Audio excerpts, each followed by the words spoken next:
নতুন সদস্য সংগ্রহের ক্ষেত্রে খেয়াল রাখতে হবে যাতে স্বৈরাচারের কোনো দোষর, দাগী, বদনামকারী বা কোনোভাবে কোনো অন্য কোনো দলের এরকম কোনো বিতর্কিত লোক দলে ঢুকতে না পারে।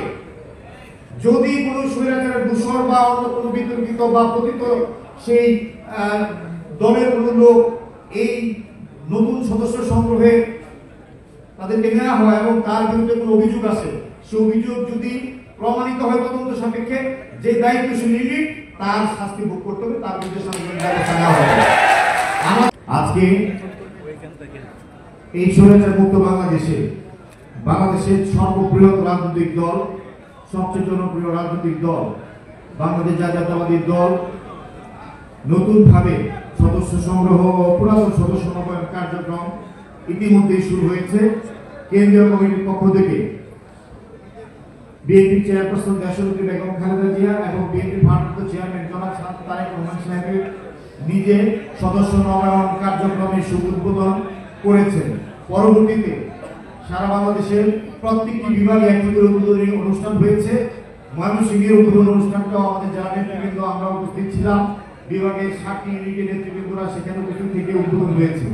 বিভিন্ন কারণে আমরা কিশোরগঞ্জের এই কার্যক্রমটা আমরা একটু দেরিতে হয়ে গেছে, আজকে এটা শুভ উদ্বোধন হতে যাচ্ছে।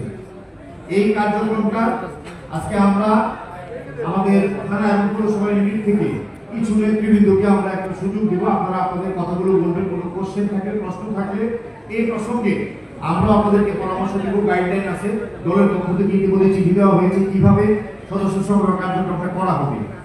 ইতিমধ্যে আমরা 21টা ইউনিটের পক্ষ থেকে ঢাকা থেকে পার্টি অফিস থেকে আমরা কিছু বই সংগ্রহ করেছি।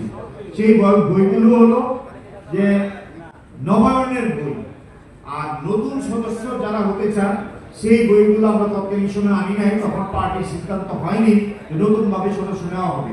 আমরা এনেছি নবায়নের বইগুলো। সেই বইগুলো যারা নিয়ে গেছেন আমাদের জেলাবিন সাধারণ সম্পাদক মাজা ভাইয়ের হাতে আছে, যারা বইগুলো নিয়ে গেছেন আর যারা নেন নাই আজকে নিয়ে যাবেন। বইগুলো বিগত সময়ে আমরা যারা আমাদের কাছে টাকা জমা দিয়েছিলেন আমরা বইগুলো নিয়ে আসছি ঢাকা থেকে। আর নবায়নের বইগুলো আমরা আনবো, কাদের কয়টা দরকার সেটা আপনার রিকোয়ারমেন্ট দিলে জেলা বিএনপির মাধ্যমে বইগুলো কেন্দ্রীয় বিএনপি অফিস থেকে আনতে হবে।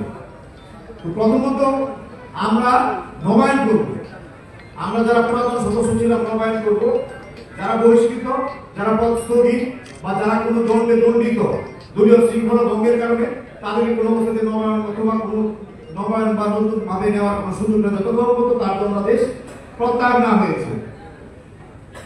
যারা আমরা পুরাতন আছে আমরা সবাই নবায়ন হবো, A to Z যা আছে। এখানে অঙ্গ সংগঠন সদস্য হতে পারবে, কোনো সমস্যা নাই, এটা প্রাথমিক সদস্য।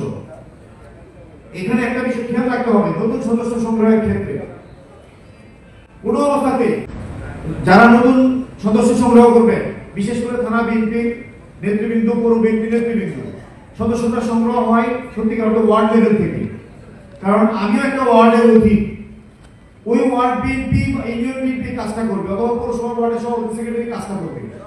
অবশ্যই সদস্য সংগ্রহের ক্ষেত্রে, নতুন সদস্য সংগ্রহের ক্ষেত্রে খেয়াল রাখতে হবে যাতে স্বৈরাচারের কোনো দোষর, দাগী, বদনামকারী বা কোনোভাবে কোনো অন্য কোনো দলের এরকম কোনো বিতর্কিত লোক দলে ঢুকতে না পারে। যদি কোনো স্বৈরাচারের দোষর বা অন্য কোনো বিতর্কিত বা পতিত সেই দলের কোনো লোক এই নতুন সদস্য সংগ্রহে তাদেরকে নেওয়া হয় এবং তার বিরুদ্ধে কোনো অভিযোগ আছে, সেই অভিযোগ যদি প্রমাণিত হয় তদন্ত সাপেক্ষে যে দায়িত্বশীল ইউনিট তার শাস্তি ভোগ করতে হবে, তার বিরুদ্ধে সাংগঠনিক ব্যবস্থা নেওয়া হবে। আমাদের পরিষ্কার কথা, আমরা অবশ্যই নতুন প্রজন্মের সন্তানদেরকে, ছাত্র জনতা, ছাত্র সমাজ, তরুণ সমাজ, যুব সমাজ তাদেরকে আমরা সদস্য করব। অবশ্যই বিভিন্ন রাজনৈতিক দল থেকে যদি পদত্যাগ করে আমাদের দলে আসতে চায় আমরা নিব, কিন্তু একটি দলের ব্যাপারে বা শিক্ষিত স্বৈরাচারের দূষণের ব্যাপারে আমাদের সজাগ দৃষ্টি রাখতে হবে। আর পেশাজীবী, সুশীল সমাজ, শিক্ষক, ডাক্তার, ইঞ্জিনিয়ার, মুক্তিযোদ্ধা সকল প্রকারের মানুষের জন্য এই দ্বার উন্মুক্ত। সমাজে বিতর্কিত কোন দাগী, কোন সন্ত্রাসী, কোন ব্যক্তি বর্গ আমাদের দলে স্থান নাই, এটা খেয়াল রাখতে হবে। আমি প্রথম পর্যায়ে কথা বলতে পারবো না, আমার বক্তব্য এটাই। আজকে থেকে আপনারা সবাই যারা বই নিয়ে যাবেন প্রত্যেকটা উপজেলায়, আজকে থেকে আপনি কাল থেকে পরশু দিয়েও আপনারা একইভাবে